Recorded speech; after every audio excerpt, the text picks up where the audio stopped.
On that Tuesday morning, Enrique Aguilar woke up at exactly 6:07, as he had for over 2 decades. The apartment in Guadalajara, silent like a mausoleum, exuded perfection: polished marble, paintings by renowned artists, curtains that automatically opened with the sunlight. He got up unhurriedly, ran his hands over the freshly ironed blazer hanging on the chair, and walked to the kitchen, where the coffee was already prepared by his assistant. At 58, Enrique was a man of rigid presence, with a firm gaze and measured speech. He was the kind of man who could predict the outcome of a meeting just by observing an investor's handshake. Owner of an international network of luxury hotels, he spent his days in meetings, executive dinners, and phone calls discussing figures that would not fit in most people's vocabulary. But despite all the sophistication that surrounded him, there was a chronic absence in his life, something he never named, yet which manifested itself in long silences and sleepless nights before a half-finished glass of wine. That particular day, his routine continued with the same precise cadence as always. He left home at 7:40, like a Swiss clock, heading for the headquarters of Grupo Aguilar. On the way, his expression remained neutral, his eyes fixed on the urban movement, as if he were already mentally preparing for his next meeting. But when the car stopped at a traffic light near Mercado Libertad, something off-script happened. A skinny girl, with unkempt hair and bare feet, approached the car window, extending a small bouquet of wilted flowers. She did not appear to be older than 9, yet there was something in her look that set her apart from the common image of a street child. It was a mix of urgency and determination, as if she had traveled kilometers just for that moment. Enrique hesitated for an instant, staring at her with strangeness, about to ignore her and move on, until the girl, with a trembling and surprisingly firm voice, said something that made him freeze. "You need to know the truth." For a few seconds, time seemed to slow inside the car. Enrique remained motionless, staring at the girl as if he had heard something absurd or dangerous. "The truth," he repeated in his mind, as if the word had an annoying echo. There was something in that phrase that penetrated his emotional armor. The driver, already ready to start the car, looked in the rearview mirror, waiting for a signal, but Enrique discreetly raised his hand, indicating that he should wait. He lowered the window with a light touch and again met the girl's eyes. They were large, dark, and held a sadness that did not match her age. "What did you say?" he asked, in a tone oscillating between irritation and curiosity. The girl moved closer, almost pressing her face against the car's side. "You need to know the truth about me, about my mother," she said, with a disconcerting seriousness. Before he could reply, she extended a wilted flower through the window, as if that gesture symbolized something he had yet to understand. And she added, "My name is Valentina. My mother's name was Teresa." And it was as if an invisible crack opened inside him. The name hit Enrique like a brick to the chest. Teresa, a name he hadn't heard in over 20 years, but which was still tattooed somewhere in a forgotten corner of his memory. Teresa was not just any memory. It was an entire chapter of his youth, stifled by time, by pride, and by choices that were never revisited. He felt his stomach turn, a chill run down his back, and silence take over the space inside the car. The girl was still there, standing, waiting for some reaction, but Enrique leaned back in his seat, as if the air had been sucked out of the room. It couldn't be. This was a coincidence, a trick cheap theater, he thought. Yet there was something in the way she pronounced that name, with a contained weight, as if carrying a mission, something that made his meticulous logic begin to shatter, even if he still tried to deny it. No matter how much he wanted to get out of there and forget that brief interruption, something within him had already changed. And without exactly knowing why, he asked the driver to park the car nearby. While the car was parked a few meters from the intersection, Enrique slowly got out, still trying to understand what he was doing. It was as if his feet moved before his mind could process. Valentina remained in the same spot, holding the small Bouquet with her thin, dirt-stained fingers.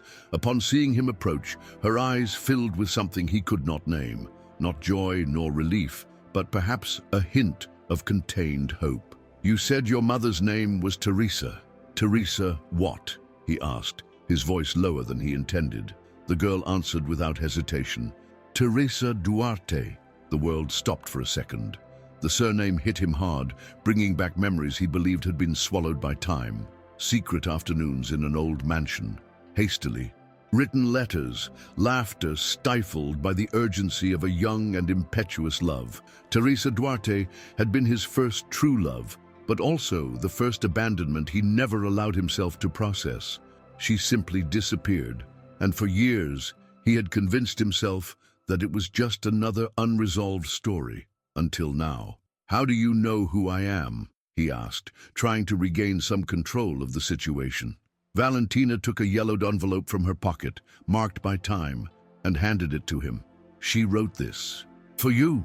"But she was never able to deliver it," she said, while her eyes avoided his. Enrique took the envelope hesitantly, immediately recognizing the rounded handwriting he hadn't seen in so long.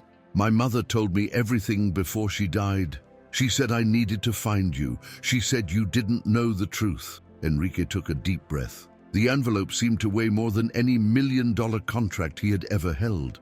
For a moment, he did not know if he wanted to open it right there on the sidewalk or run away and pretend nothing had happened. But it was too late. That wilted flower, that name, that envelope, each had already torn a gap in the center of a life he swore he had under control. Enrique said nothing for several moments. He stood there, holding that envelope as if it were an artifact lost from another era, and in a way it was. Teresa's handwriting seemed alive, as if she had written it the day before. The paper, despite its creases and stains, still exuded a light. Scent of lavender, like the perfume she used to wear. A smell he immediately recognized, which knotted his throat. He sat on an improvised bench in front of a newsstand, carefully opened the envelope in a near-ceremonial manner, and began to read. The letter was short, but every word seemed chosen with a wounded heart. Teresa recounted her pregnancy, the forced silence imposed by the family, the frustrated attempts to reconnect with him. She revealed how much she had suffered being isolated and discredited, and how, even when ill, she remained determined to ensure her daughter knew who her father was. At the end of the letter she wrote, "If Valentina reached you, it is because love overcame time. Take care of her, for me." When he finished reading, Enrique remained silent for several minutes, his eyes fixed on the now crumpled paper between his fingers. Valentina was by his side, standing, not knowing if she could say something. There was a dense tension between them, as if the world had become suspended between the past and the present. He looked at the girl with a different gaze, still confused, still hurt, but now less distant. "Do you have a place to live?" he asked, almost in a whisper. Valentina nodded, but her expression said otherwise. "I stay with a neighbor of my mother, but not all the time." That hit him like a punch. Enrique, used to solving everything with numbers and contracts, felt an impotence he had never experienced before. For the first time in a long time, he did not know what to do, but he knew he couldn't simply go back to the car and pretend nothing had happened. The conversation proceeded with long pauses, as if each answer needed time to be digested. Valentina, despite her young age, seemed to carry a disconcerting maturity, one that is only learned in the absence of comfort, stability, and a full childhood. Enrique observed her subtle gestures, the way she held the cup with both hands, as if the warmth of the juice were a temporary relief from the chill of a hard life. "Do you know why your mother never managed to speak with me?" he asked, almost as if venting. Valentina nodded.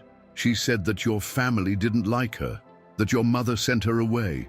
She said she tried writing, but the letters never arrived, and that once, when she went to your house, they wouldn't even let her pass the gate." The silence that followed was heavy. Enrique felt a bitter taste in his mouth. His own mother, Dona Mercedes Aguilar, was known for her haughty posture and unquestionable rigidity, but he had never imagined she could have directly interfered in his life like that. This was not just an accusation, it was a crack in the foundation of the history he believed to be true. Gradually, the pieces began to fit together, but not without pain. He remembered that years ago he had received a strange letter in handwriting he did not recognize, saying that Teresa had moved far away and no longer wanted contact. That letter now seemed like a poorly staged farce. He also recalled how his mother reacted with coldness every time Teresa's name came up, always changing the subject, always with an air of veiled contempt. "She never forgave me for getting involved with Teresa," he murmured, more to himself than to Valentina. It was then that an unease took hold of him. He needed answers. He needed to know what truly happened. That girl had handed him a key, but the doors were still locked, and he couldn't move forward without opening them. He abruptly got up from the table, leaving some coins on the saucer. "Let's go. I have a place I need to go," he said. Valentina simply followed him, without asking a word. For the first time in a long time, Enrique felt that he was not in control, and strangely, he didn't think that was a bad thing. The immediate destination was his own home, but the journey there was completely different from the mornings. The city seemed transformed. The streets no longer had the same predictability. People's faces seemed to carry new layers, and even the traffic lights, once part of the automatic rhythm of his routine, seemed to force him to reflect at every stop. Valentina, sitting next to him in the back seat, looked out the window in silence, her eyes attentive, curious, yet still keeping a certain emotional distance. When they arrived, Enrique asked her to wait in the living room and went straight up to his office. He needed some time alone to process everything. He closed the door and leaned against it for a few seconds, staring fixedly at his mother's portrait hanging on the wall. A vintage picture where Donna Mercedes posed with the same haughty look she had always carried. He approached, without much thought, removed the portrait from the wall and on impulse turned it over. Behind it, taped with aged adhesive, there was an envelope. His heart raced. He tore the paper hastily and withdrew 2 letters from inside. The first, addressed to him, written by Teresa. The second, in his mother's familiar handwriting, never sent. A letter in which she instructed the former housekeeper that all of Teresa's messages should be intercepted and destroyed. It hit him like a punch in the stomach. His mother's words were there, cold and direct, like orders from a general on a battlefield. He sat in the chair with trembling hands, feeling a mix of anger, guilt, and profound sadness. Everything Teresa had told him through her daughter was true. Everything. The story he thought he had lived was, in fact, a manipulated narrative, and the cruelest part was realizing how much he had accepted it without question. He had always blindly trusted the structures he inherited, in the speeches, in the advice, in the silent rules that governed his family. But now everything was tainted by that revelation. His life of control, precision, and impeccable logic had a huge hole, a hole made of absence, abandonment, of a daughter who grew up without him because someone decided that love had no place in the Aguilar family tree. He left the office with slower steps, as if his body itself were too heavy to carry so many truths at once. He found Valentina still seated in the same place, her legs crossed on the sofa and her eyes discreetly exploring the sophisticated surroundings, a striking contrast to the world from which she came. She looked up when she saw him approaching, but said nothing. Enrique sat beside her and paused for a few seconds before speaking. "I found the letters. I bound everything." His voice came out low, almost hoarse. Valentina frowned slightly, as if unsure what that meant. "My mother said that one day you would understand everything, but she thought that day would never come." Enrique looked at her with a new feeling in his eyes, not just guilt, nor just remorse. It was a real, human, deep pain, something that escaped the logic of numbers and contracts. "I'm sorry," he said. Those were only 2 words, but with a weight he had never felt when apologizing before. Valentina fell silent, but her body relaxed a little, as if a part of her had also been waiting to hear those words for a long time. In the following days, Valentina's presence became something more natural, though still tinged with strangeness. For the first time in decades, Enrique stepped out of autopilot. He cancelled meetings, postponed commitments, and began dedicating part of his time to getting to know that girl who disrupted his structure without saying much. He took her shopping for new clothes, asked about what she liked to eat, let her choose movies to watch at night. It was all new for him. The shared silence, her curious look, the simple gestures that gradually began to open cracks in the wall he had built his whole life. But there was something else. The more he got to know Valentina, the more he felt Teresa's absence grow inside him. It wasn't just longing. It was a kind of retroactive emptiness, a delayed mourning. He began to dream of her, of the moments they had lived, of what they could have lived. And in his dreams, Teresa always appeared smiling as if to say, "Now you understand." Even immersed in the attempt to forge a new connection with Valentina, Enrique knew that he still needed to close a chapter. Thus, a few days later, he embarked for Puebla. It wasn't just a trip. It was a return to a place he had buried within himself. Arriving there, every street seemed to carry echoes of the past. The faded walls, the noisy markets, even the smell of the bakeries, all pulled him back to a time when he still believed life could be guided solely by love. He walked through the neighborhoods where Teresa had lived, talked with old neighbors, and visited the seamstress who had worked with her for years. Gradually, he began piecing together parts of the history he had never had access to.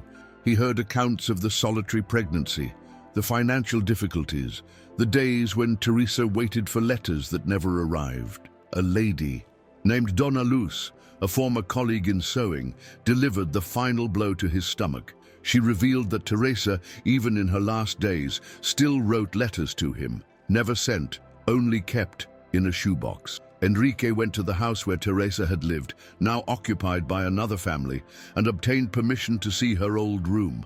When he opened the shoebox that Donna Luz had rescued, he felt as if he were flipping through the pages of a parallel life. The letters, some unfinished, others stained with old tears, were filled with love, despair, and dignity. Teresa never directly blamed him. She merely narrated delicately the pain of loving someone from afar, the hope that never ran out, and the silent pride of raising Valentina alone. Enrique read every line as if he were hearing her voice in his head. Sitting on the floor of that modest room, with papers scattered around, he cried for the first time in years. Not a contained or discreet cry, but a full, deep sob, as if he were releasing everything he had swallowed up all his life. There, in that simple room in Puebla, the man who had built an empire realized that his greatest loss wasn't in business, but in the silences and omissions he had allowed to happen. It was also there that he made his first concrete decision. He would return to Guadalajara with Valentina and have a DNA test done, not because he doubted, but because he wanted everything to be official, indisputable, legitimate. For the first time, he wanted to have it. Recorded clearly that Valentina was part of his life, part of his blood, and now part of his future. 2 weeks later, the test result arrived in a sealed envelope left on the table in his office. Enrique took hours to open it, not because he had doubts. In his heart, he already knew, but because that piece of paper was more than a document. It was the definitive seal of a reality he had been slow to accept.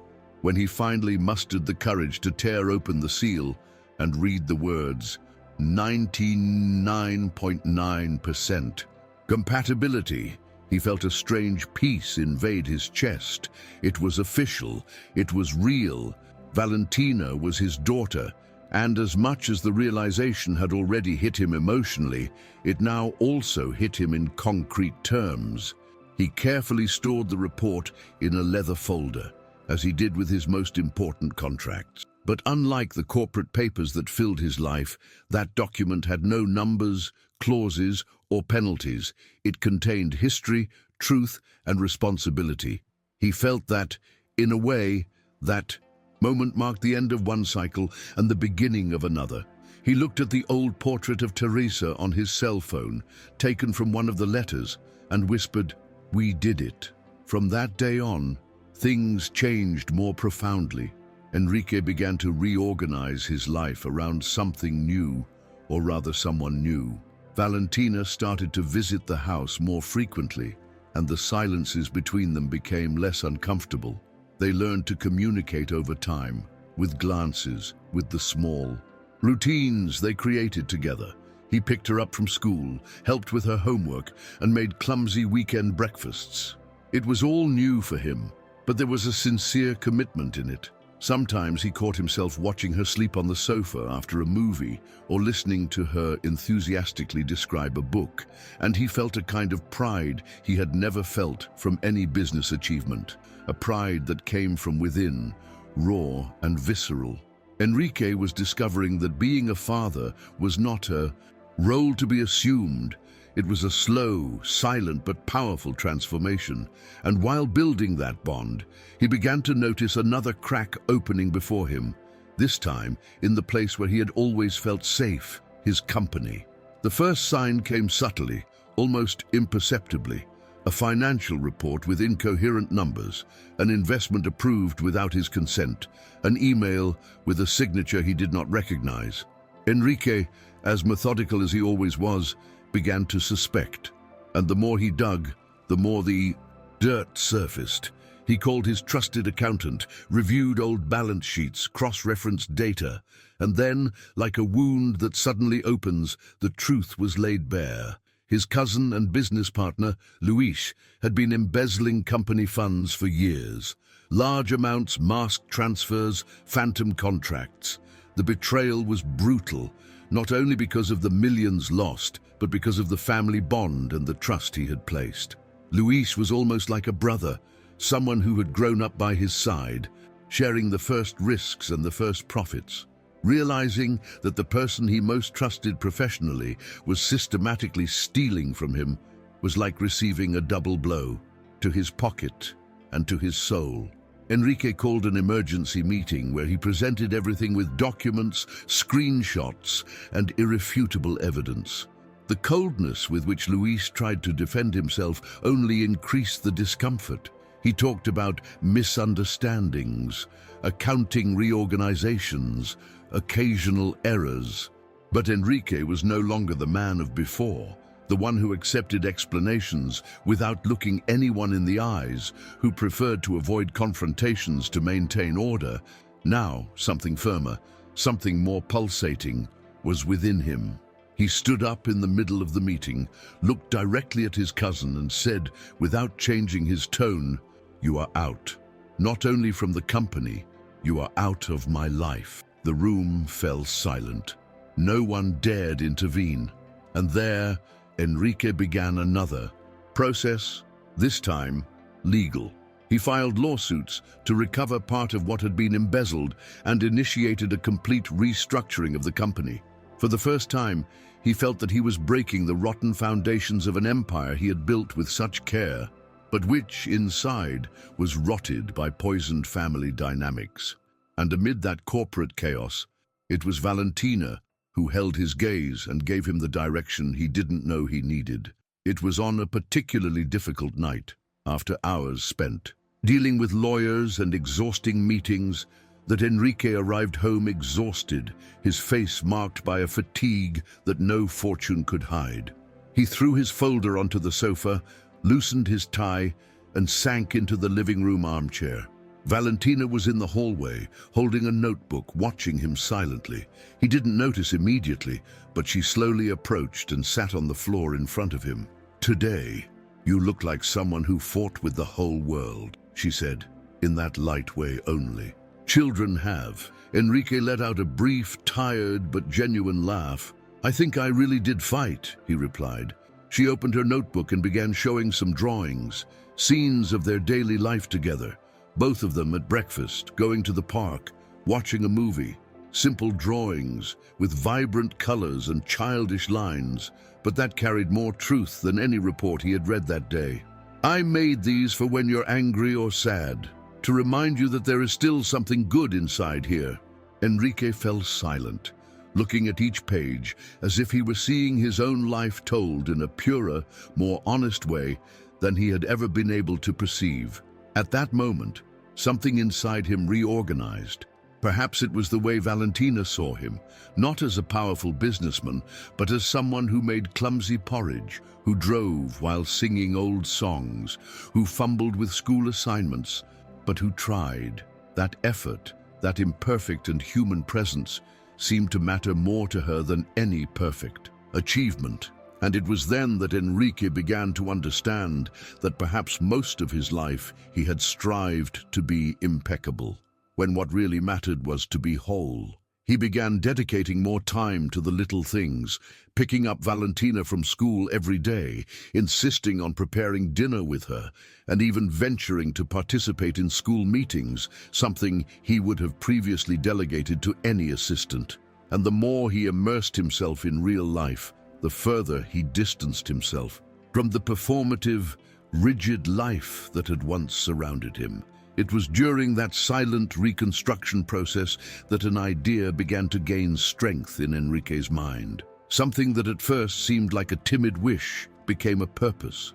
To create a project in honor of Teresa, something that transcended her name and reached other children like Valentina. It was as if he finally understood that the repair was not just personal, it was collective. He began talking with lawyers, social workers, and professionals in the educational field. The project took shape at a surprising speed, as if life were returning lost time in another rhythm.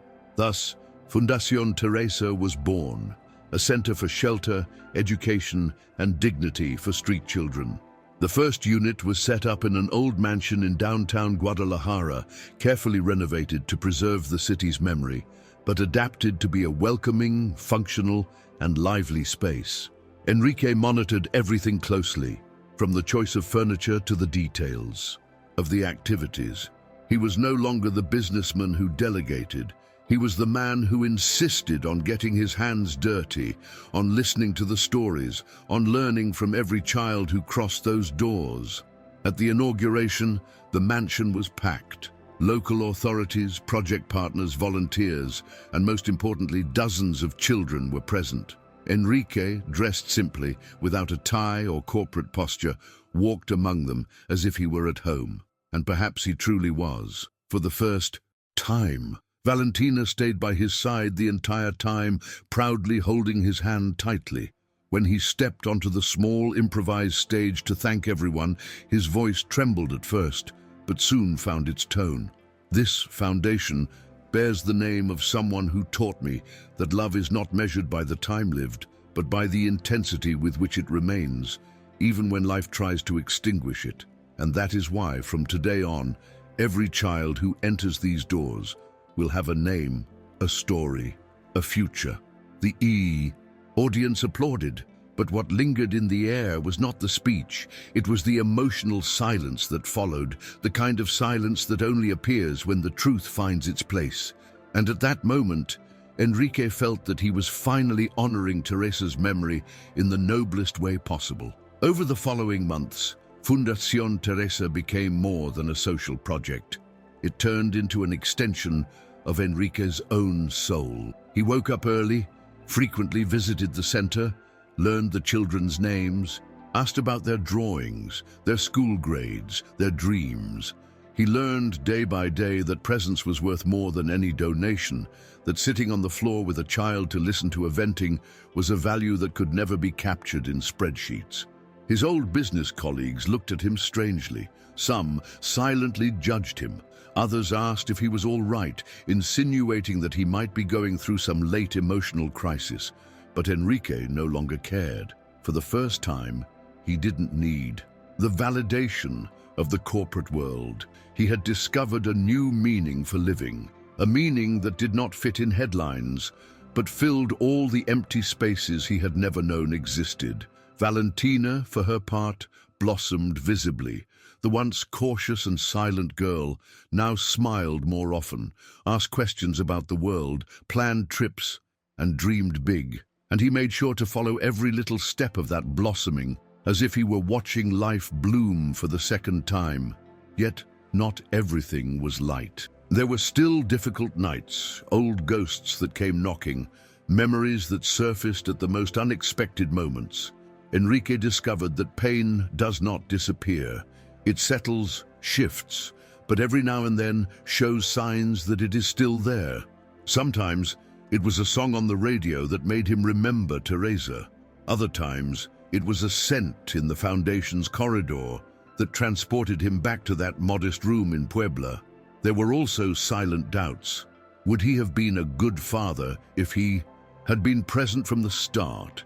Would he have been able to protect Teresa if he had confronted the family sooner? Questions that would never have answers, but which, curiously, no longer paralyzed him. Now he knew that even if he couldn't turn back time, he had the power to transform the present, and that in itself was a kind of redemption. He was no longer the impenetrable man of before. He was someone in constant reconstruction, someone who learned, belatedly, that love is not planned.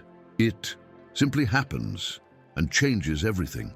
One day, while organizing some old documents in his home office, Enrique found a box he hadn't seen in years. Inside were black and white photos, theater tickets, loose notes on napkins, and even a note from Teresa that he thought he had lost. It was a small, handwritten message in hurried script with a simple sentence: "If one day everything seems out of place, remember that love always knew the way back." He read and reread those words as if they were an emotional map, a silent reminder that even the deepest pains can transform into something greater. He called Valentina to the office and showed her the box. She sat beside him and began rummaging through the items, enchanted by the details of a life she never knew. Each object seemed to bring a new story, and together they spent hours there, laughing, getting emotional, diving into memories that until then had belonged to only one. It was as if that past was finally being shared, resignified, becoming theirs. Enrique realized he was building a new kind of memory, one in which Teresa still lived, even if now only through the stories told and through the small hands of Valentina tenderly touching old objects. This connection with the past also awakened a long dormant desire in Valentina to know Puebla through her mother's eyes. She asked to visit the places where Teresa had lived, known, and dreamed. Enrique did not hesitate. He carefully planned the trip, reserving time so that every corner of the city could be experienced without rush. When they arrived, the girl roamed the streets with attentive eyes, almost as if trying to see everything through Teresa's gaze. They visited the school where her mother studied, the little square where she used to sew outdoors, the corner store where she bought bread and milk. In every place, Valentina asked questions, sought details, and imagined stories. Enrique, for his part, observed everything with a mix of pride and melancholy. It was as if he were finally completing the trajectory that had been interrupted in the past. And in that symbolic reunion with the city, he felt that something inside him was settling with more serenity. It wasn't an end, but a comma that allowed him to move forward with less weight and more lightness. On the way back from Puebla, something within Enrique seemed firmer, more whole. It was as if that return, which had before carried only pain and regret, had gained a new meaning.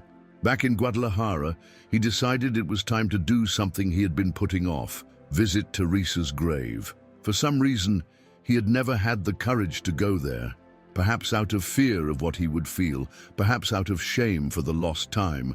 But now it was no longer a solitary visit. It was with Valentina. They arrived at the small cemetery in the late afternoon, when the sun began to tint the sky with orange hues. They walked among the tombs with slow steps until they found the simple gravestone that read, "Teresa Duarte, loved with courage, lived with truth." Valentina knelt in silence, running her fingers over the engraved letters. Enrique stood, motionless, feeling the air held in his lungs. The pain came like a wave, but it was no longer suffocating. It was a serene pain of someone who recognizes they have lost, but also understands the value of what they once had, even if only for a short time. He placed an arrangement of fresh flowers on the gravestone chosen by Valentina, and for several minutes no one said anything.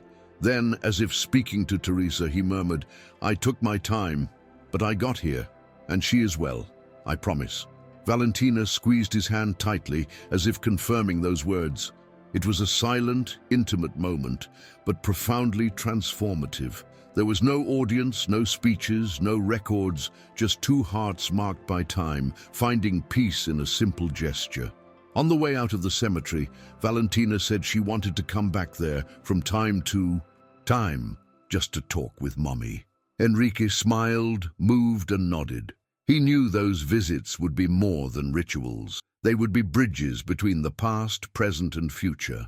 And that day, as he walked back to the car with his daughter by his side, he realized that perhaps he had never truly understood what love was until then. Not idealized, distant, or theoretical love, but the love that is built through presence, listening, and mending even when it seems too late.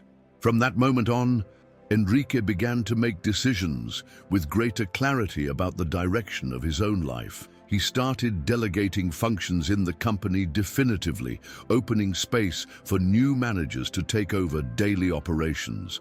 For the first time, he no longer felt threatened by the idea of stepping away from the business.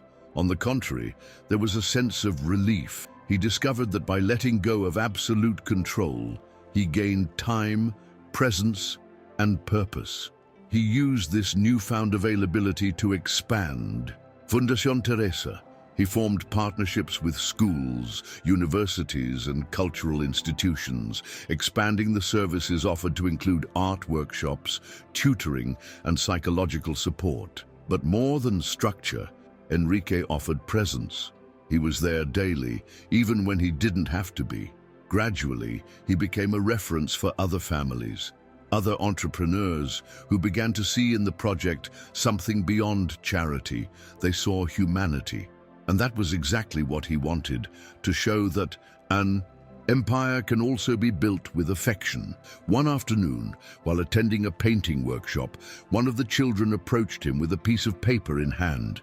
It was a simple, colorful drawing of a large house at the center, two people holding hands, and in the background, a smiling sun. "This is my family of the future," said the boy, with the utmost naturalness. Enrique smiled, touched by the spontaneity. He kept the drawing in his pocket and later pasted it on the wall of the foundation's office, not as decoration, but as a daily reminder of why he was there. And it was in that kind of gesture that he perceived the deepest transformation of all. He no longer sought applause, recognition, or status. What drove his days now was the real, silent, and continuous impact his presence created. He discovered that happiness was not constant fullness, but the sum of small, meaningful moments, and that, even with a past marked by absences and mistakes, it was possible to build a worthy present, not perfect, but true, and deep down that was all he needed, not to erase what had passed, but to re-signify what was to come. A few months later, Enrique was invited to give a lecture on social entrepreneurship at a university. At first, he refused. He no longer saw himself in that role of a speaker, of a man on stage. But encouraged by Valentina and some of the foundation's collaborators, he reconsidered.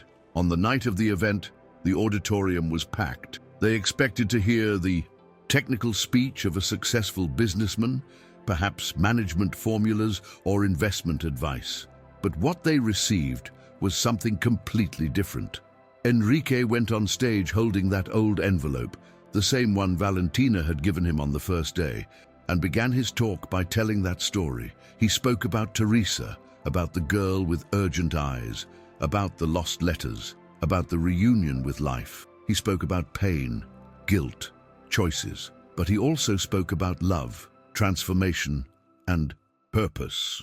The audience, accustomed to numbers and charts, listened in complete silence. In the end, many were visibly moved. For the first time, Enrique was sure that his story, however hard it had been, could inspire others on paths to reconstruction. After the lecture, he was surrounded by young people full of questions, not about business, but about feelings. They wanted to know how he dealt with forgiveness, how he rebuilt bonds, how he found meaning after everything. And, for the first time, Enrique answered with the lightness of someone who did not have all the answers, but knew that the search for them was already a good start. That marked yet another internal turning point. He realized that, besides transforming his own life, he could help others re-signify theirs. He began accepting other invitations, participated in discussion groups, wrote articles, and made room to tell his story, not romantically but truthfully. And without noticing, he was building a new trajectory, not as the hotel magnate of old, but as the man who relearned to live through affection. And meanwhile, at home, Valentina continued to grow, becoming a curious, critical, and generous girl, a present daughter, but also a constant mirror. And with every gesture of hers, Enrique saw reflected everything that, for so long, he hadn't known he truly desired to be. During an unpretentious walk in a park near the foundation, Valentina let slip a phrase that would echo in Enrique's mind for days. They were sitting on the grass, watching a group of children playing jump rope, when she said, with the naturalness of someone merely sharing a thought, "I think Mommy would have liked to see all this." Enrique did not respond immediately. He just looked at her, touched by the sensitivity of that remark. There was no pain in her tone, nor regret, only acceptance and tenderness. In the days that followed, that sentence began to resonate in a new way. Teresa, somehow, was present in all of it. In the corridors of the foundation, in the children's laughter, in the flowers growing in the small garden of the yard.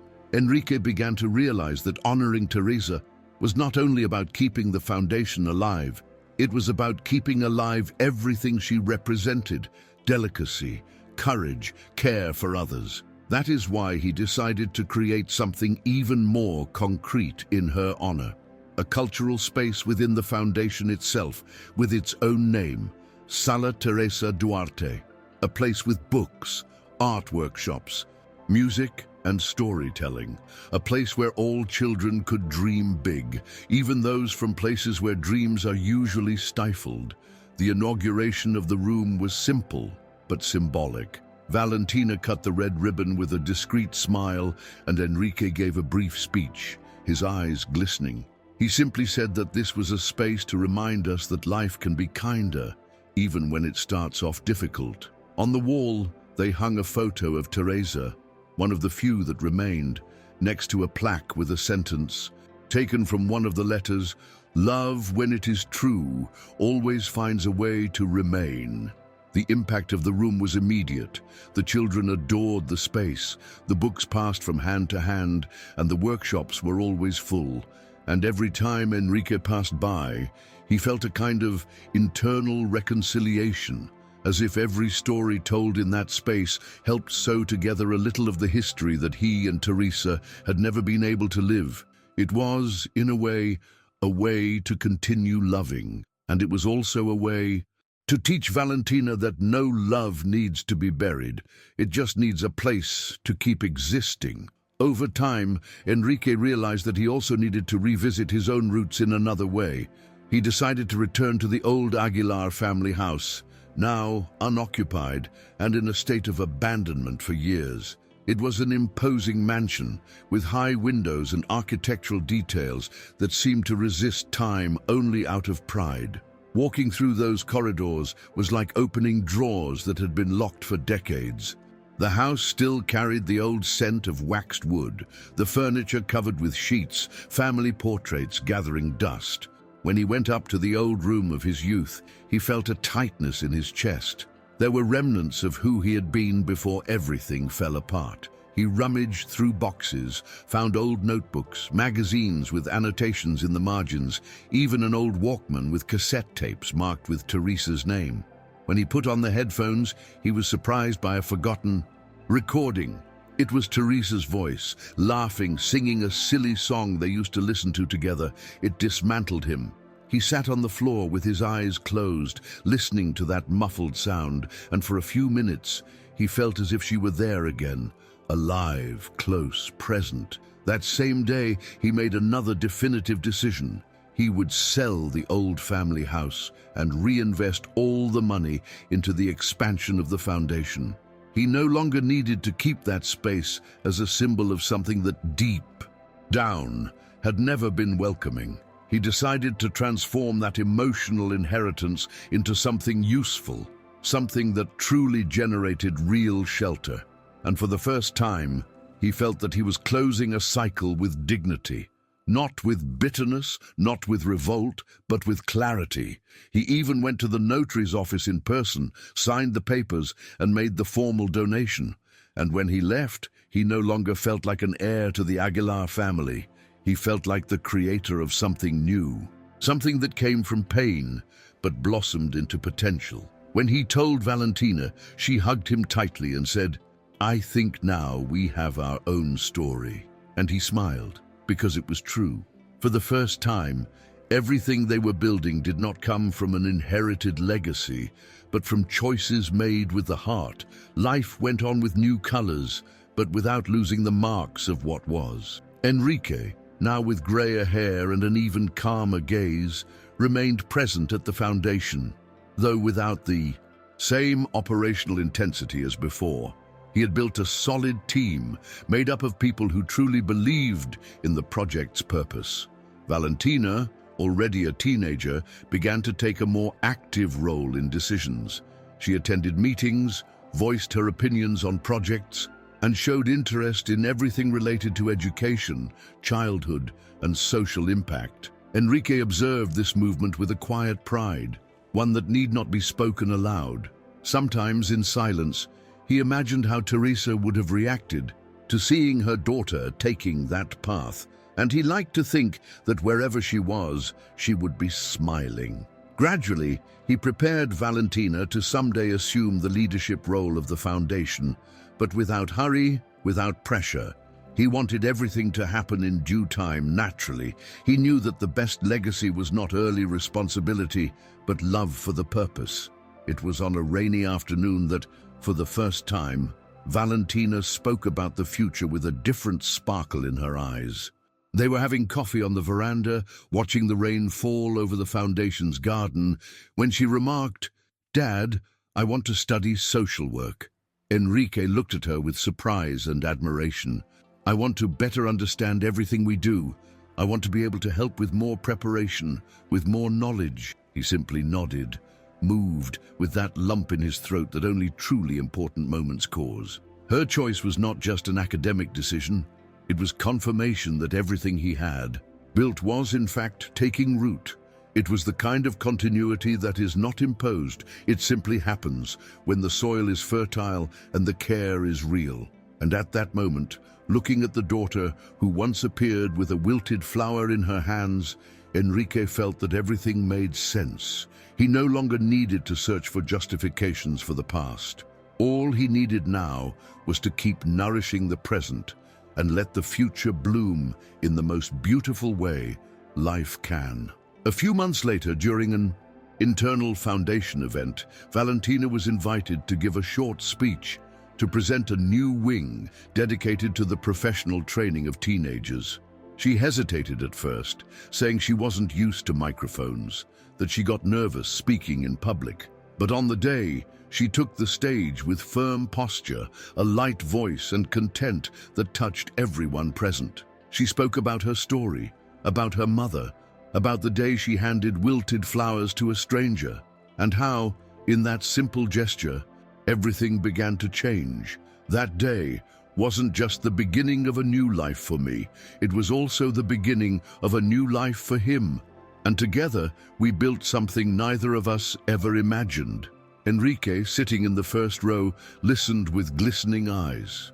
That little girl, whom he once did not know how to embrace, now conducted with maturity and sensitivity something that transformed other lives. And it was impossible not to be moved. At the end of her speech, the audience gave a standing ovation, but he knew that more than the applause, what she carried there was purpose. That day, when they got home, Enrique hugged her for a long time without saying a word. No words were needed. Valentina understood everything from that gesture. After that embrace, they went to the kitchen to prepare dinner together as so many times before. And as they stirred the rice and chopped vegetables, laughing at silly things, talking about upcoming projects and dreaming big as always, it was a simple routine, but full of meaning. Enrique knew that from then on, life would continue with its ups and downs, with challenges and joys, but there was no longer any emptiness. The house, once silent and too pristine, now smelled of homemade food, echoed with laughter, bore fingerprints on the furniture, and had fresh flowers on the table. And above all, it had meaning, a meaning built day by day, with real choices, with presence, with commitment. It was the concrete proof that life, even when it seemed lost, could still surprise with new beginnings. A few days later, while taking a quiet walk with Valentina through a forest near the foundation, Enrique stopped for a moment before a large tree with a twisted trunk and exposed roots. "You know, I spent my whole life thinking that strength was about growing straight, perfect, without flaws. But this tree here taught me more than any lecture I've ever given." Valentina looked at him curiously. He continued, "Look how crooked it is, full of marks, yet it still stands, firm, beautiful. Perhaps that's what life teaches when we stop resisting and start embracing who we really are." She smiled with that knowing look that only those who have shared deep pain can exchange, and they walked on, side by side, unhurried in silence, but connected in a way no words could ever explain. It was as if love, at last, had found a mature space to exist, without hurry, without demands, just with real presence. That night, Enrique wrote something in his diary, a habit he had resumed since his transformation began. It was a short passage, but full of meaning. "Today I realized that I wasn't the one who saved Valentina. It was she who rescued me." And closing the notebook, he felt that this was the clearest truth of all. The story that began with wilted flowers, a forgotten envelope, and interrupted memories was now made of deep roots and everyday affections. It was no longer about fixing the past, but about continuing what is worth it. And he did that every day, in caring for his daughter, in the attentive look he gave to the children at the foundation, in the silent morning coffees. None of it would fit in a results spreadsheet, but it was what, in the end, made life worthwhile. And he knew that with a conviction that no number could ever translate. On Valentina's birthday, Enrique organized a small party in the foundation's garden. Nothing extravagant, just a gathering with the children, the staff, and a few close friends. Colorful balloons, homemade cake, light music, and lots of casual conversation. Valentina, wearing a light blue dress that Teresa used to sew when she was young, radiated joy. She ran among the tables, played with the younger children, and laughed heartily.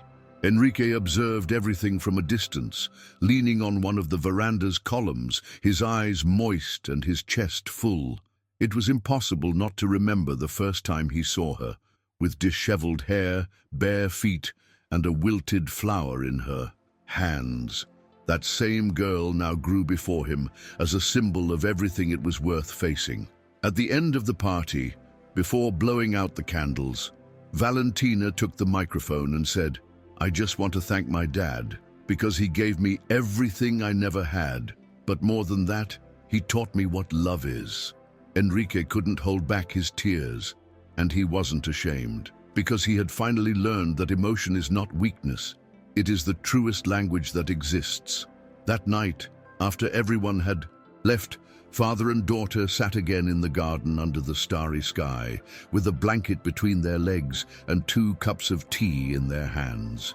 They talked about life, plans, the future, and before going to sleep, Valentina asked, "Do you think Mommy would like us together like this?" Enrique smiled with his eyes downcast and answered, "I think she always dreamed of that."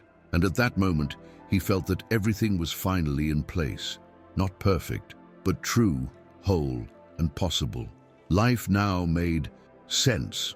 Not because everything was fixed, but because he had learned to build with what remained. And that, in the end, is what transforms what could have been just a sad story into a journey of love, redemption, and new beginnings. A few weeks later, Enrique was walking alone through one of the wings of the foundation when he heard laughter coming from Sala Teresa Duarte. He peeked through the slightly open door and saw a group of children sitting on the floor, listening to a volunteer read one of Valentina's favorite stories. The children's voices, their attentive gazes, and their spontaneous smiles filled the space with something that no luxury decor could ever reproduce: life. He stood there, motionless, simply observing, and at that moment he had the exact sense of the greatness of what he had built. It wasn't just an institution, it wasn't merely a legacy, it was a real change of destiny for many people. And, deep down, it was also the reflection of the change he himself had undergone. He remembered the phrase that Teresa used to say whenever he got lost in his worries: "We only understand what is essential when all the noise falls silent." And now, the noise had ceased. Only the essential remained, and it was beautiful. That same night, as he closed the foundation's door and bid farewell to the last of the staff, Enrique looked up at the dark sky, took a deep breath, and walked to the car with calm steps. There was no rush, no unfinished business, only the serenity of someone who at last found a purpose that made him reborn. He got into the car, turned on the radio, and smiled upon hearing, by coincidence, the same old song that Teresa used to sing. He let the music play, not as a painful memory, but as a silent nod from life, as if it were saying, "You made it." And he knew that, yes, he had arrived, not at the top of an empire, but at the center of himself, where, at last, love, truth, and peace resided. Enrique Aguilar, the man who once prided himself on control, now prided himself on something much greater, having learned to feel, and that, he knew, was the greatest empire he could leave to the world. If you enjoyed the video, please give it a like, share it with your friends, subscribe to the channel, and don't forget to activate notifications so you never miss an update.